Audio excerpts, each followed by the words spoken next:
Brain scans show that for people with a fixed mindset, the brain becomes most active when receiving information about how the person performed, such as a grade or a score. But for people with a growth mindset, the brain becomes most active when receiving information about what they could do better next time. In other words, people with a fixed mindset worry the most about how they're judged, while those with a growth mindset focus the most on learning.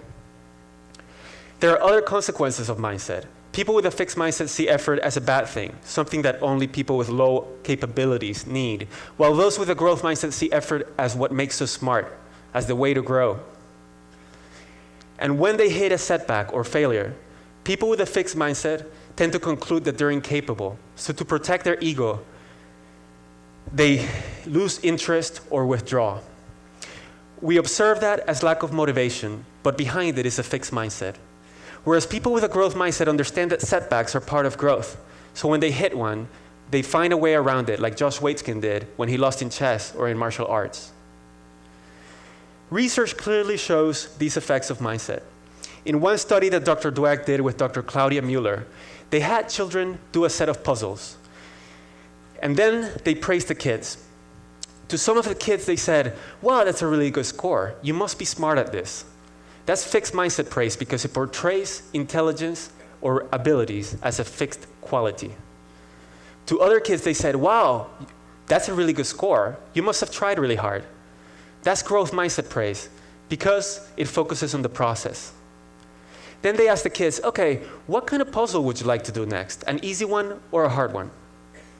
The majority of the kids who received the fixed mindset praise chose to do the easy puzzle, while the great majority of those who received the growth mindset praise chose to challenge themselves. Then the researchers gave a hard puzzle to all of the kids because they were interested in seeing what confronting difficulty would do to their performance. Look at what happened when the kids later went back to the set of easier problems that they started with. The kids who received the fixed mindset praise did significantly worse than they had originally, while those who received the growth mindset praise did better. And to top it off, at the very end, kids were asked to report their scores. And the kids who received the fixed mindset praise lied about their scores over 3 times more often than those who received the growth mindset praise. They did not have another way to cope with their failure. The difference between these two groups? One short little sentence. How often do we praise kids for being smart or for being great at something? We've been told that this will raise their self-esteem, but instead, it puts them in a fixed mindset. They become afraid of challenges and they lose confidence when things get hard.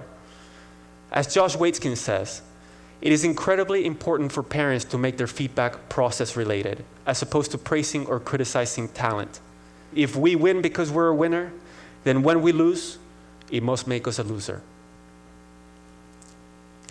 These studies show not only the mechanisms by which mindset affects performance, but they also show something else that's very important.